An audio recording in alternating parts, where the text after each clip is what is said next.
Yo, what's going on, everyone? Score for Sports right here, and let's talk about Tyron Woodley versus Nate Diaz.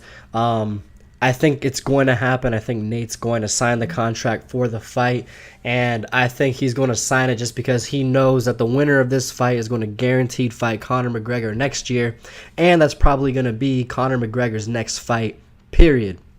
All right.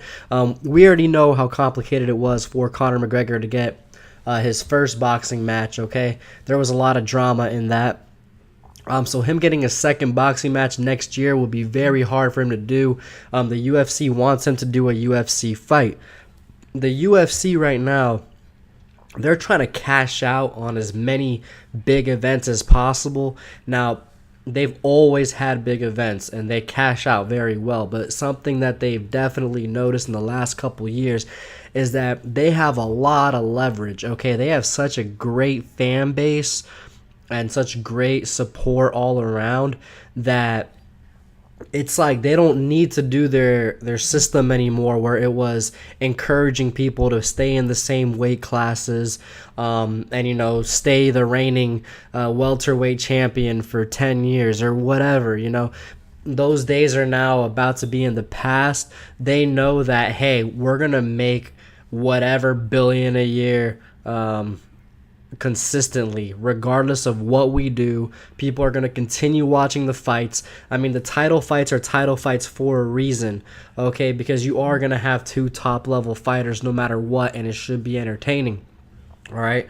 And that's another thing too. They're really focusing more on style matchups now as opposed to pure rankings. And it's good and it's bad.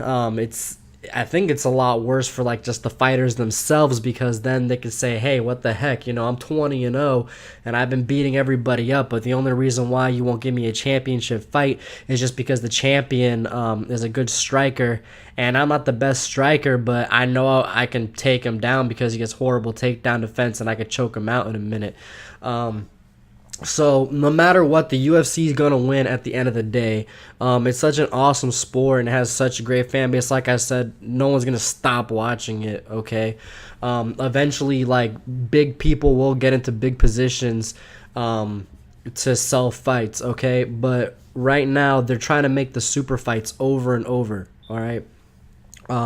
So Conor McGregor, he obviously has been holding out on defending his belt slash belts for over the last year, and the reason why is because he wants more money, and he got his money with Floyd Mayweather, no doubt. That was awesome on his end, for multiple things. I respect the fact that he tried it. I respect the fact that he's like changing the UFC in a way. I respect Dana White for actually allowing him to do it, even though Dana White cashed out nicely too. Let's be real, that's why he wanted to do it. So you got to look at the headlines. Like, what's going to be a bigger headline? McGregor coming back to defend his title, or McGregor coming back to win a third championship? Because the whole thing about him having two championships in two different weight classes, that's a thing of the past now. That's not special, because George St. Pierre just did it. And that's the reason why they brought back George St. Pierre, okay? They brought back George St. Pierre because McGregor wasn't fighting in the UFC this year. And then they had everything that George St. Pierre wanted. Like, they have the USADA doing the drug regulation stuff, okay, and then they paid him, all right, and they got him in a big fight to pay him. So they gave George St. Pierre what he wanted, more money than he had before, and there was better drug testing, and it was against an opponent that is old too, and like it was a big name from the mid 2000s. So hey, everybody won there, especially the UFC.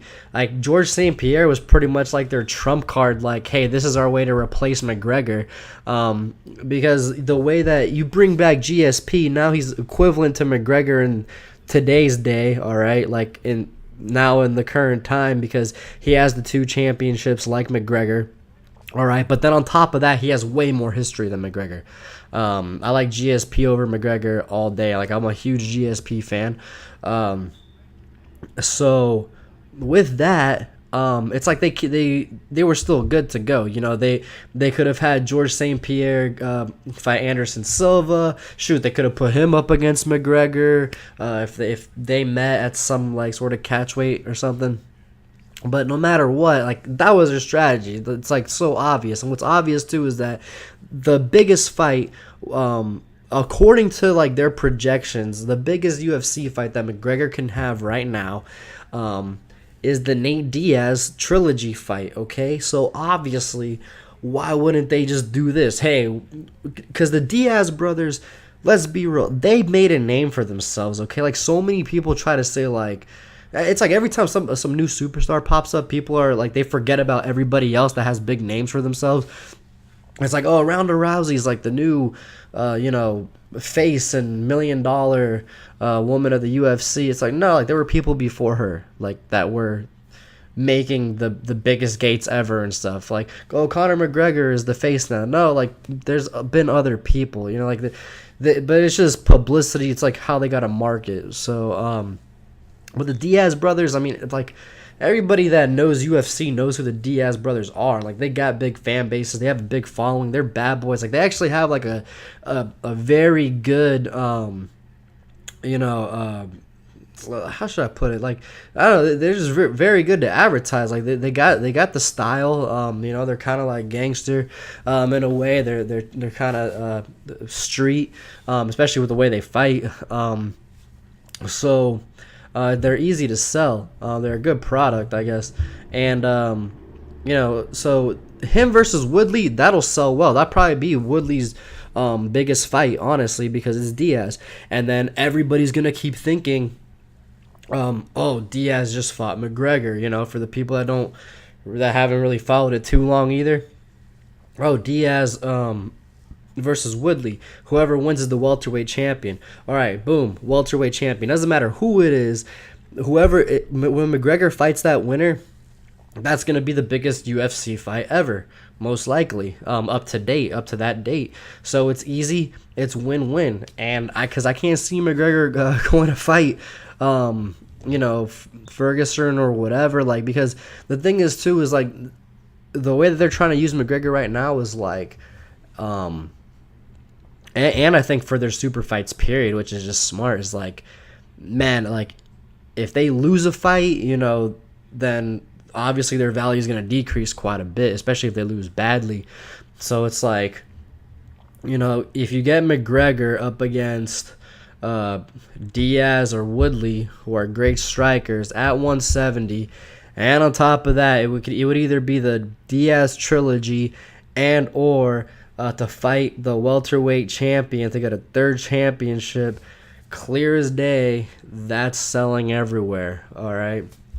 But yeah, I think it's obvious. I'm pretty sure that that's what's gonna happen next year. I mean, there is a possibility, of course, that McGregor will come and defend lightweight championship and whatnot, but I don't know. I think most likely, based off of the UFC's recent history and the way that they're trying to run the business now, it seems like McGregor versus Woodley or McGregor versus Diaz 3 for the welterweight championship in 2018.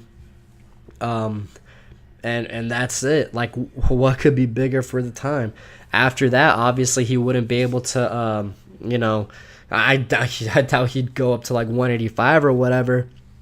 But shoot, could you imagine this then? McGregor wins the welterweight championship.